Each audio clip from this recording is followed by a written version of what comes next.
بشراكم شهر الصوم قرآن کریم کی عظمت پر تقریر ہے اردو جامعہ ہزا کے طالب علم اسلامی سالوں میں مدعو آئے اور تقریر پیش الحمد لله رب العالمين والصلاة والسلام على سيد الأنبياء والمرسلين وعلى آله وصحبه أجمعين أما بعد فأعوذ بالله من الشيطان الرجيم بسم الله الرحمن الرحيم إنا نحن نزلنا الذكر وإنا له لحافظون صدق الله العظيم.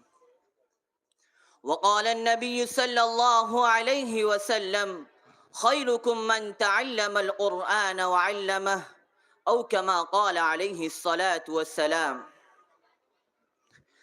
الہی رونق اسلام کے سامان پیدا کر، الہی رونق اسلام کے سامان پیدا کر، دلوں میں مومنوں کے الفت قرآن پیدا کر. قابل صد تکریم صدر جلسہ، مہمانان عظام، اساتذہ کرام اور میرے تعلیم زندگی کے ہم سفر ساتھیوں، آج کی یہ روح پرور مجلس جس کے دامن میں رحمت کی ہوائیں چل رہی ہے، جس کے ماتھے پر نور کی لکیریں ہے، جس کے ماحول میں تلاوت کی ایک مہک بسی ہوئی ہے، اس مجلس کا عنوان وہ ہے جو دلوں کو لرزا دیتا ہے اور آنکھوں کو نم کر دیتا ہے.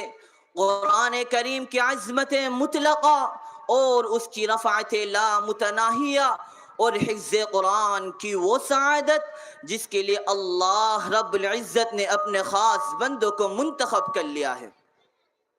حضرات، قرآن مجید زمین و آسمان کے درمیان سب سے عظیم حقیقت ہے. یہ وہ کلام ہے جس کے سامنے فصاحت نے گھٹنے ٹیک دیے، یہ وہ کلام ہے جس کے سامنے بلاغت نے سر تسلیم خم کر لیا اور عقل اس کی ہیبت سے خوف زدہ ہو گئی.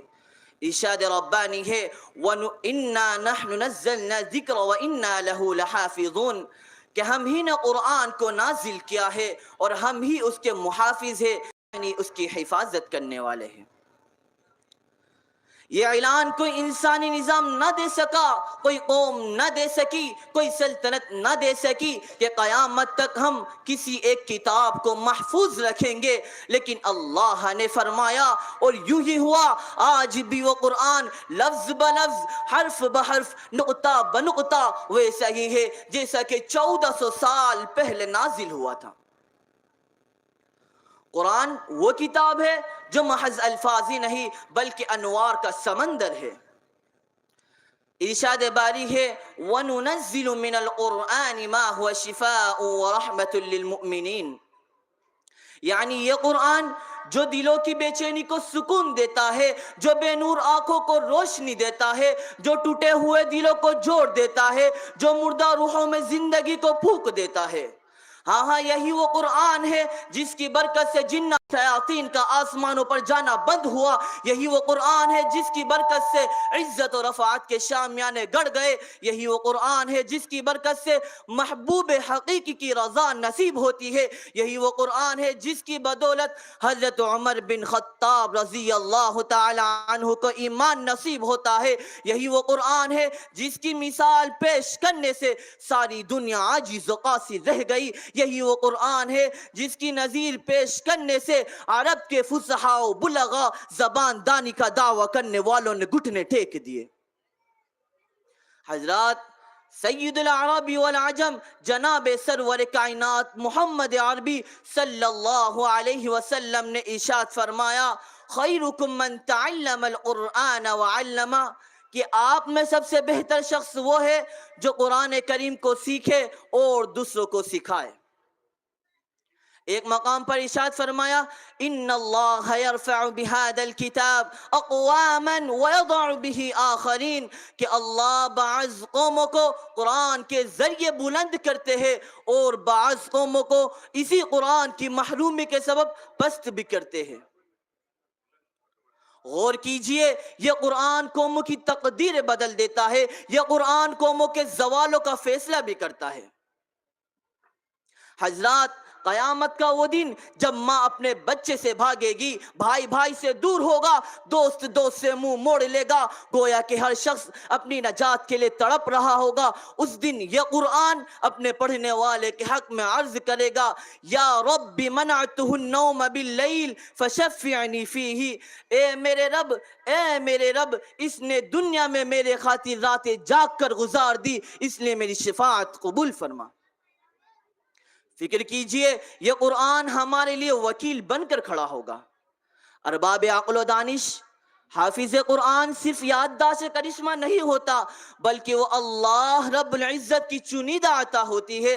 اللہ رب العزت جس بندے کے لیے خیر چاہتے ہیں اس کے سینے کو قرآن کے نور سے منور کر دیتے ہیں۔ حضرات، حدیث شریف میں آتا ہے، یقال لصاحب القرآن اقرأ وارتقی ورتل کما کنت ترتل فی الدنیا فإن منزلک عند آخر آیت تقرأها، کہ قیامت کے دن حافظ قرآن سے کہا جائے گا کہ قرآن پڑھتا جا اور جنت کے درجات پر چڑھتا جا، اور ویسا ہی پڑھ جیسا کہ دنیا میں ٹھہر ٹھہر کر پڑھا کرتا تھا۔ بس تیرا مقام اور تیرا ٹھکانہ وہی ہوگا جہاں تیری ایک آخری آیت ہوگی۔ گویا کہ حافظ قرآن کی رفعت لا انتہا ہے، اس کی بلندی کی کوئی حد متعین نہیں۔ معزز والدین، حافظ قرآن کے والدین کی شان دیکھیے۔ حدیث شریف میں آتا ہے، البس والدہ تاجا یوم القیامہ، کہ حافظ قرآن کے والدین کو بلایا جائے گا اور ایسا تاج پہنایا جائے گا جس کی روشنی سورج کی چمک کو ماند کر دے گی، یعنی کہ سورج کی چمک اس کی روشنی کے سامنے پھیکی پڑ جائے گی۔ سوچے اسی سعادت، اس قدر رفعت کہ بیٹا حافظ بنا اور اللہ رب العزت نے اس کے والدین کو تاج نور سے سرفراز فرما دیا۔ حضرات، قیامت کا میدان ہوگا اور ایسے 10 آدمی جن پر جہنم واجب کی جائے گی، حافظ قرآن اپنے رب کی بارگاہ میں ان کی سفارش فرمائے گا۔ اللہ رب العزت اس حافظ قرآن کی برکت سے ان 10 آدمیوں کو جنت عطا فرمائیں گے۔ میرے اسلام کے غیون نوجوانوں، یہ ساری محنتیں کہاں ہو رہی ہے؟ تو آؤ میں سناتا ہوں۔ آج دنیا فتنوں سے بھری ہوئی ہے، دلوں پر شبہات کے وار ہو رہے ہیں، ہمارے نوجوانوں کی بنیادی فکر ہلائی جا رہی ہے۔ ایسے دور میں مدارس اسلامیہ وہ قلعے ہیں جو اپنے ایمان کی حفاظت کر رہے ہیں، جو قرآن کو سینوں میں بسا رہے ہیں، جو امت کو بچا رہے ہیں۔ یہاں جو بچے بیٹھے ہیں یہ صرف طلبہ نہیں بلکہ یہ دین کے سپاہی ہے، یہ قرآن کے امین ہے، یہ امت کے آئندہ آنے والے کل کے قائدین ہے۔ میرے حافظ ساتھیوں، حافظ قرآن ہونا گویا کہ شریعت کی ایک امانت اٹھانا ہے۔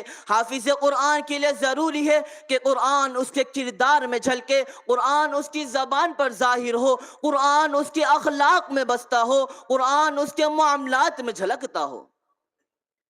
حافظ قرآن صرف حافظ قرآن نہیں ہوتا بلکہ وہ چلتا پھرتا قرآن ہوتا ہے۔ لوگ اس کو دیکھ کر قرآن یاد کرتے ہیں۔ اگر اس کے کردار پر داغ آ جائے تو گویا کہ قرآن کی عظمت پر حرف آ جاتا ہے۔ مگر افسوس صد افسوس، ہم نے قرآن کے دامن تقدس کو ترک کر دیا، ہم نے اس کی پاکیزہ تعلیمات کو بھلا دیا۔ نتیجہ یہ ہوا وہ مسلم قوم جس کے سر پر عزت و رفعت کے شامیانے تھے آج رسوائی کے غار میں جا گری۔ وہ قوم جس کا کامیابی آگے بڑھ کر استقبال کرتی تھی ناکامی اس کا مقدر بن گئی۔ وہ مسلم قوم جس کی ایک آواز پر افریقہ کے خوخار درندوں نے جنگل خالی کر دیا تھا آج ایک چوٹی بھی اس کا حکم ماننے کو تیار نہیں۔ وہ قوم جس نے کبھی حکومت و سلطنت کا فریضہ انجام دیا تھا آج غلامانہ زندگی بسر کر رہی ہے۔ وہ قوم جس کا ماضی روشن اور تابناک تھا حال اور مستقبل اس کا تاریک ہے۔ مسلمانوں سمجھو اور ہوشیار ہو جاؤ، غفلت کا پردہ چاک کرو ورنہ یاد رکھو تاریخ ہمیں کبھی معاف نہیں کر دے گی۔ میرے اسلام یوں نوجوانوں، قرآن نوجوانوں کو عزت دیتا ہے، حیا دیتا ہے، دل دیتا ہے، استقامت دیتا ہے، دلیری دیتا ہے، اور شیطان کے ہر داؤ پر غالب آنے کا ہنر عطا کرتا ہے۔ جہاں قرآن وہاں عزت، جہاں قرآن وہاں غیرت، جہاں قرآن وہاں فتح۔ جہاں قرآن کو چھوڑ دیا جائے وہاں رسوائی کے سوا کچھ بھی نہیں۔ قوم کے عروج و زوال کے فیصلے بھی اسی قرآن کے ساتھ مشروط ہے۔ کسی اردو شاعر نے کیا ہی خوب کہا تھا، مسلمانوں اٹھو قرآن کی عظمت کو چمکاؤ، جہاں نے بے اما کو عافیت کا راز سمجھاؤ، زمانہ آج بھی قرآن ہی سے فیض پائے گا، مٹے گی ظلمت شب اور سورج جگمگائے گا۔ آخر میں اسی قرآن کی عظمت کے صدقے میں اپنے رب کی بارگاہ میں یہ التجا کرتا ہوں، اللہ ہمارے دلوں کو ایمان سے بھر دے، ہمارے گھروں کو قرآن سے آباد کر دے، اور ہماری نسلوں میں حافظ قرآن، عامل قرآن اور مبلغ قرآن بنا دے، اور ہمارے والدین کو تاج نور سے سرفراز فرما دے، اور ہمارے بچوں کو قرآن کے ساتھ وابستہ فرما دے، اور ہمیں خود قرآن کریم کی شفاعت نصیب فرما دے۔ آخر میں ایک شعر کے ساتھ اپنی تقریر کو ختم کرنا چاہتا ہوں۔ مسلمانوں نہ گھبراؤ خدا کی شان باقی ہے، مسلمانوں نہ گھبراؤ خدا کی شان باقی ہے، ابھی اسلام زندہ ہے، ابھی قرآن باقی ہے۔ وآخر دعوانا الحمدللہ رب العالمین۔